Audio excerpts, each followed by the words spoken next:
혼자서 조용히 선행을 베푸는 사람이 아직도 이 세상에 있다는 걸 믿으십니까? 이것은 꾸며낸 이야기가 아닙니다. 서울 외곽의 오래된 아파트 단지에서 실제로 일어난 일입니다. 서울시 노원구. 빛바랜 회색 벽돌로 지어진 20년 된 아파트 단지가 있습니다.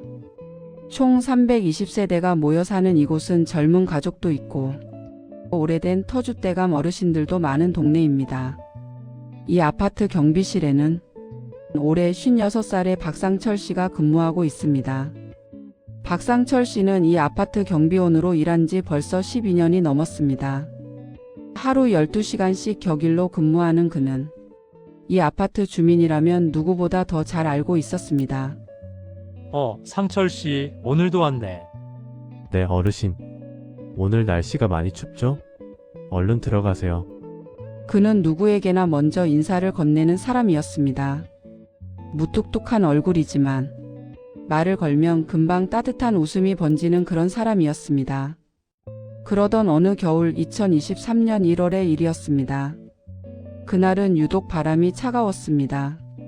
경비실 온도계는 영하 9도를 가리키고 있었습니다. 오후 늦게 우편함을 정리하던 그는 203호 앞에 수북이 쌓인 우편물들을 발견했습니다. 전기요금 고지서, 가스요금 고지서, 수도요금 고지서, 건강보험료 납부 통지서. 날짜를 보니 짧게는 한 달, 길게는 3달치가 쌓여 있었습니다. 봉투는 뜯지도 않은 채 그대로였습니다. 203호에는 윤금순 할머니, 올해 78이 혼자 살고 있었습니다. 박상철 씨가 이 할머니를 처음 만난 건 12년 전이었습니다. 그때만 해도 할머니는 꼿꼿하게 걸어 다니시며 매일 아침 마트에 장을 보러 다니는 분이었습니다. 하지만 몇 년 전 남편을 먼저 보내고 자식들은 모두 지방에 살고 있었습니다. 몸도 점점 예전 같지 않아졌습니다. 박상철 씨는 할머니가 나오는 횟수가 점점 줄어들고 있다는 걸 어렴풋이 눈치채고 있었습니다. 무언가 이상하다. 그는 망설이다가 조심스럽게 203호 초인종을 눌렀습니다. 누구세요? 오래된 인터폰 너머로 잦아드는 목소리가 들렸습니다.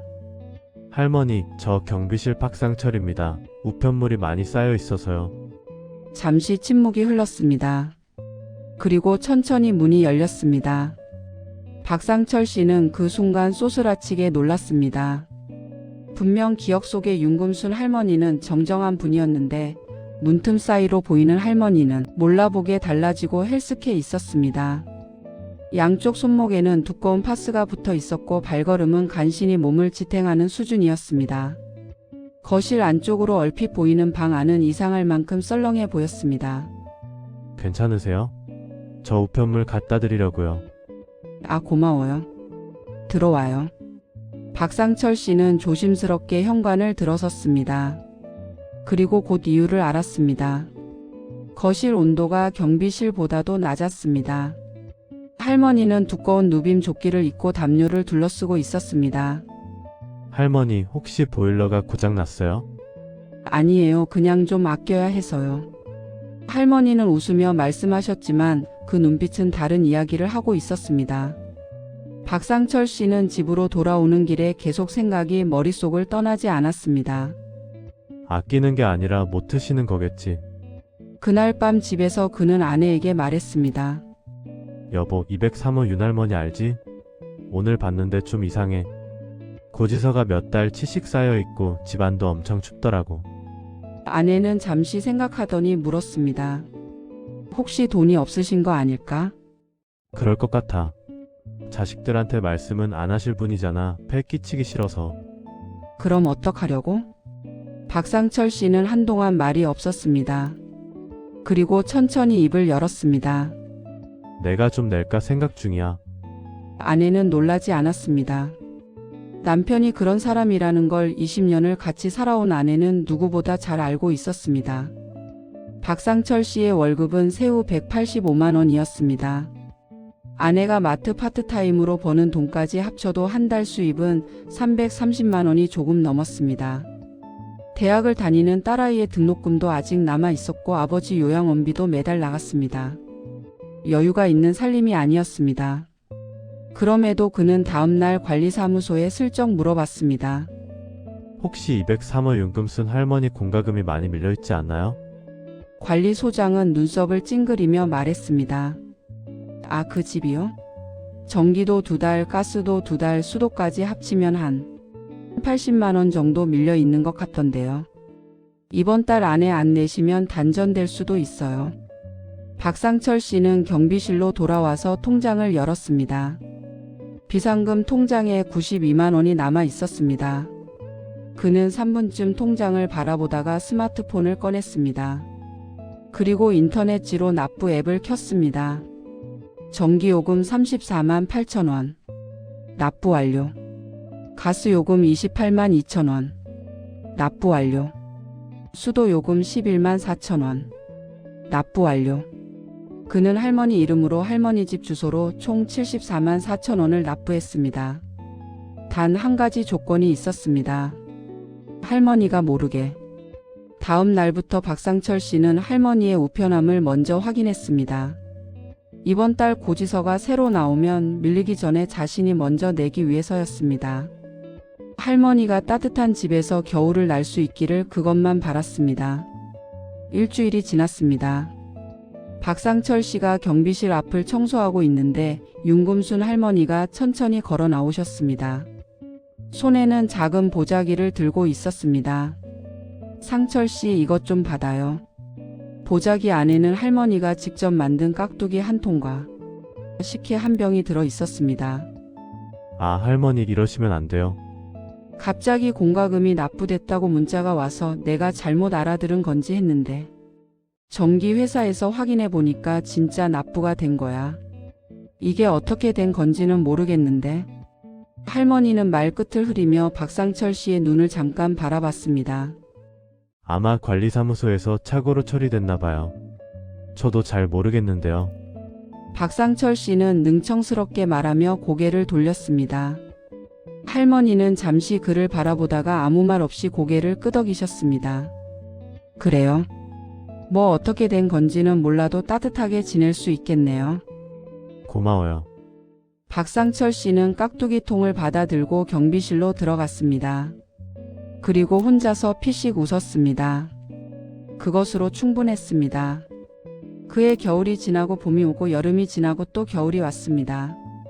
박상철 씨는 꼬박 1년 동안 매달 윤금순 할머니의 공과금을 먼저 확인하고 밀릴 것 같으면 미리 납부해 두었습니다. 전기, 가스, 수도 합쳐서 월 평균 25만 원에서 많으면 35만 원 선이었습니다. 하지만 그에게 그 돈은 작은 돈이 아니었습니다. 아내와 상의해서 외식을 줄이고 아내가 일주일에 하루씩 파트타임을 더 늘렸습니다. 나도 같이 하는 거야. 아내는 그렇게 말했습니다. 그 이상의 말은 필요 없었습니다. 이 이야기가 세상에 알려진 건 전혀 예상치 못한 방식이었습니다. 2024년 봄 윤금순 할머니의 딸이 명절을 맞아 어머니를 뵈러 올라왔습니다. 오랜만에 온 집을 정리하던 딸이 어머니 통장을 보다가 의아한 점을 발견했습니다. 공과금 납부 내역이 어머니와 다른 방식으로 처리된 흔적들이 있었습니다. 의아해진 딸이 관리사무소에 찾아가 물어봤고 관리소장은 솔직하게 말해 주었습니다. 아, 그거 솔직히 말씀드리면 경비원 박상철 씨가 낸 겁니다. 딸은 그 자리에서 눈물을 쏟았습니다. 제가 멀리 있어서 잘 못 챙겨드린 건데 이런 분이 계신 줄은 몰랐어요. 딸은 박상철 씨를 찾아갔습니다. 아저씨, 어머니 공과금을 내주셨다는 게 사실이에요? 박상철 씨는 당황하며 손을 내저었습니다. 아, 그거 별거 아니에요. 그냥 이웃이니까요. 1년 동안이나요? 그냥 할머니가 추운 겨울 나시는 게 마음에 걸려서요. 별거 아니에요. 딸은 감사의 말을 거듭 전하며 돈을 돌려주겠다고 했습니다. 박상철 씨는 끝내 사양했습니다. 할머니가 모르셔야 해요. 알면 불편해하실 분이에요. 이 이야기는 조용히, 아주 조용히 퍼져나갔습니다. 한 온라인 커뮤니티에 누군가 이 이야기를 올리면서 세상에 알려지게 되었습니다. 게시글의 제목은 이랬습니다. 우리 아파트 경비 아저씨가 1년 동안 몰래 한 일. 수천 개의 댓글이 달렸습니다. 이런 분이 아직 계시다니 눈물 납니다. 세상이 아직 살만하네요. 진짜 영웅이 따로 없네요. 하지만 정작 박상철 씨는 인터넷에 자신의 이야기가 올라온 것도 몰랐습니다. 그날도 그는 경비실에서 커피 한 잔을 들고 아파트 앞마당을 바라보며 앉아 있었습니다. 봄볕이 따뜻했습니다. 그리고 203호 창문이 열렸습니다. 윤금순 할머니가 화분에 물을 주고 있었습니다. 겨울보다 훨씬 정정해 보이는 모습이었습니다. 박상철 씨는 조용히 미소를 지었습니다. 누군가 그에게 물었다고 합니다. 왜 그런 일을 하셨어요? 내색도 안 하시고? 박상철 씨는 잠시 생각하다가 이렇게 대답했다고 합니다. 내가 만약 203호 할머니처럼 그 나이에 할머니처럼 혼자서 저렇게 있다 생각하면 누구 한 사람이라도 와줬으면 하는 마음이지. 그냥 그뿐이에요. 내색할 게 뭐 있어요. 이 세상은 때로 너무 차갑고 너무 팍팍하게 느껴질 때가 있습니다. 뉴스에서는 매일 나쁜 소식이 쏟아지고 사람들은 각자의 삶에 치여서 주변을 돌아볼 여유조차 없어 보입니다. 그러나 박상철 씨 같은 사람이 있습니다. 화려하지 않습니다. 유명하지도 않습니다. 카메라 앞에 서서 눈물 흘리며 선행을 자랑하지도 않습니다. 그냥 조용히 남이 모르게 자신의 작은 월급에서 한 달 한 달 할머니의 따뜻한 겨울을 위해 돈을 냈습니다. 돌아오는 것은 없었습니다. 깍두기 한 통과 식혜 한 병이 전부였습니다. 그런데 그는 그것으로 충분했습니다.